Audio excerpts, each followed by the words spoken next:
ఏ పొద్దు అయితే శనివారం ఆదివారం మొత్తం కూల కొడతామన్నారు. ఆ రోజు నుంచి మాకు నిద్ర లేదు, ఆరం లేదు, పాటలు ప్రెగ్నెంట్ ఉంది. ఆమె డెలివరీ చేయాలి. ఆవిడ ఇచ్చిన బెడ్రూమ్ మేము ఎక్కడికి పోవాలా? ఆమెకి అందరికి రోడ్డు మీద ఎక్కడే అని చెప్పండి. ఆమె డెలివరీ టైం రాత్రి మేము అందరికి పోవాలా? మాకు ఇచ్చింది మా గూడు మాకే చాలు. మేము కష్టపడి కట్టుకున్నామమ్మా. మా గుండెల్లో గుండె కట్టుకున్నాం. మా అప్పులు 20 లక్షలు అప్పు ఉంది. ఆ అప్పు తీసుకుని మేము కట్టుకుంటాం. మా గూడు మాకు చాలు. ఆయన ఇచ్చింది మాకు ఏం వద్దు. మా కుటుంబం మా ఇంట్లో ఉంటాం అంతే.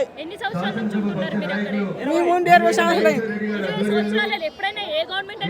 ఎవడు మా జోలికి రాదు. ఈ రోజుకి ఈడు వచ్చినాడు అంతే.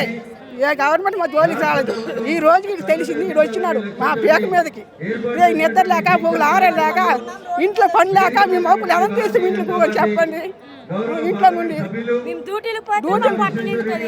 కడుపు కొరికి కోటిద్దరు పడతాను కదా. మేము ఎంత పోతాం ఇంట్లో కూకుంటే టెన్షన్లో మా కోర్టు వచ్చిన జబ్బులు ఇవి. జబ్బుకి మందులు పెట్టుకుంటామా, కడుపుకి ఆరం పెట్టుకుంటామా, కంటిన్యూ నిద్ర చేసుకోండి చెప్పండి. మాకెందుకు చర్చ చేసినాడు వీడు గెలిచి? మా పేక మీద గెలిచినాడు వీడు.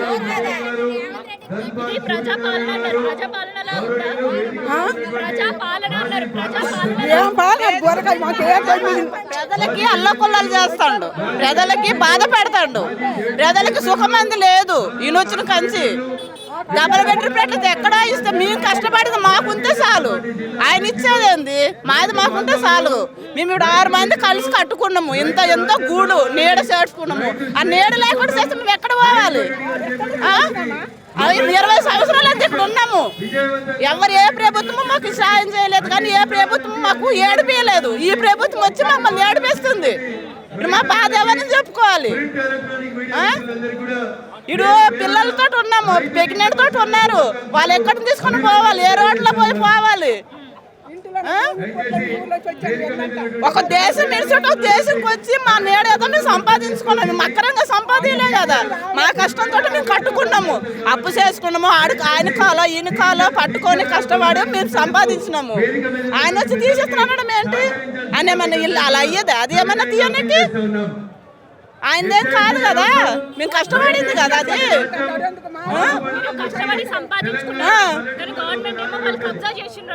ఎందుకు కబ్జా ఏం చేయలే?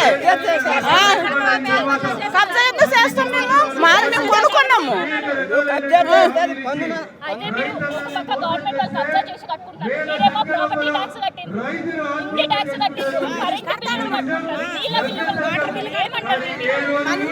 అది 1997లోనే రిజిస్ట్రేషన్ అయ్యింది మేడం. వాళ్ళని ఇంకా ఇంకొకరికి 2000 అయ్యింది. 2000 మేము 2000 మొన్న 2020లో చేసుకున్నాం. ఇది ముగ్గురు మీద మారింది, ముగ్గురు చేతులు మారాయి. మాకు ఒక ధైర్యం ఏంటంటే రిజిస్ట్రేషన్ బిట్టు కదా, మేము కట్టుకున్న పోదు కదా అని ఒక ఉద్దేశంతో మేము లేవరం కాబట్టి అక్కడ 25,000 గజమంటే అక్కడికి వెళ్ళి కొనుక్కున్నాం. అక్కడ మూసి 500 ఫీట్లు ఉంది, మధ్య 500 ఫీట్ల మధ్యలో ఉంది. ఆ మూసి నది నుండి 150 ఫీట్ల తర్వాత మేము ఉన్నాం. అక్కడ వరకు ఇప్పుడు రెడ్ మార్క్ వేసి ఇది నది పరివారక ప్రాంతం అంటాడు. ఆడిని ఇంకా 50 ఫీట్లు బయటకు వేసి ఇది FTL అంటారు. అది FTL పప్పడం వీళ్ళు నిర్ణయించింది, ముందు లేవు కదా. ముందుంటే ప్రభుత్వము FTL ఎట్లా రిజిస్ట్రేషన్ చేసింది? రిజిస్ట్రేషన్ ఎట్లా చేసింది? ఆ రిజిస్ట్రేషన్ నుండి చేస్తే మేము కొనుక్కున్నాం. ఇప్పుడు మా పిల్లల భవిష్యత్తు మొత్తం అందులో పెట్టాం. పిల్లల చదువులు ఉన్నాయి.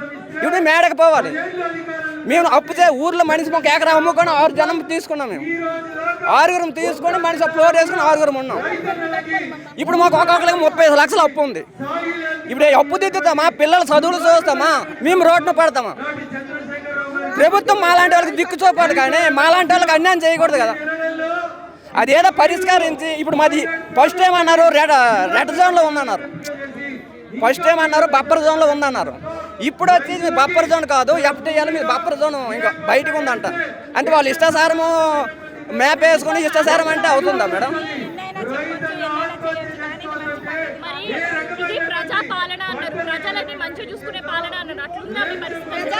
ప్రజాపాలనకు మంచిగా చూసి మేమెందుకమ్మా రోడ్డు ఎక్కుతాము? మాకేం అవసరము? ఇప్పుడు ఈవేళ డ్యూటీకి వెళ్తే మాకు 700-800 కూలి వస్తుంది. ఆ కూలిని మానుకొని రోడ్డు ఎక్కి ఇదంతా మాకు అవసరమా? ప్రజాపాలన అంటే ప్రజాపాలన చేయి. అట్లానే నువ్వు ప్రజాపాలన చేస్తావని ఓట్లు ఎత్తి గెలిపించాం, కానీ మా ప్రజలకే నువ్వు నడ్డీలు ఇస్తావు అనుకోలేదు. ఇది చాలా అన్యాయం. మాకు డబల్ రూము వద్దు, మా ఇల్లే మాకు కావాలి. ఒకవేళ నీకు అంతగా తీసుకోవాలంటే దానికి వాల్యూ కట్టు. మాది అన్యాయంగా అక్రమ ఆస్తి అయితే కాదు, మాకు రిజిస్ట్రేషన్ ఉంది, పట్టాదారు పాస్బుక్లు ఉన్నాయి. ఇవన్నీ ఉంటే అక్రమం ఎట్లా అవుతుంది మేడం? అక్రమం అవుతుందా? అట్లాంటప్పుడు అలా కావాలి తీసుకోవాలన్నప్పుడు దానికి ఒక గవర్నమెంట్ ఉందంటారు కదా మీరేని, దానికి ఒక లిమిట్ ఉంటుంది కదా. కావాలన్నప్పుడు ఆ లిమిట్ మీద మీరు తీసుకోండి. అంతేగాని ఇప్పుడు మీరు వచ్చినారో వెళ్ళిపోండి అంటే ఎక్కడికి పోతాం? నీ 30 సంవత్సరాలు అయింది, నేను పెళ్ళయ్యి 20 సంవత్సరాలు అయింది మేడం. 20 సంవత్సరాలు అయింది, 5 రోజులు కష్టపడి కట్టుకుని ఇల్లు అది. ఈవేళ పిల్లలు పెద్దోళ్ళు అయినారు, వాళ్ళు ఇంటర్ చదువుతారు, వాళ్ళు చదివిస్తామా? మేము మళ్ళీ ఇల్లు కట్టుకోవాలా? మేము రోడ్డున పడాలా? మా జీవితంలో ఈ అప్పు తీరుస్తాడు మేము చచ్చిపోతాం, ఇంకా కట్టుకోవడం ఎట్లా? ఈ అప్పు తీర్చేటప్పటికే మేము చచ్చిపోయి మా పిల్లలకి పెళ్ళిళ్ళు చెయ్యాలి, ఈ అప్పు తీర్చాలి. మరి ఇంకెక్కడ ఇల్లు కట్టుకుంటాం మేము? మాకు ఇల్లే వద్దు మేడం.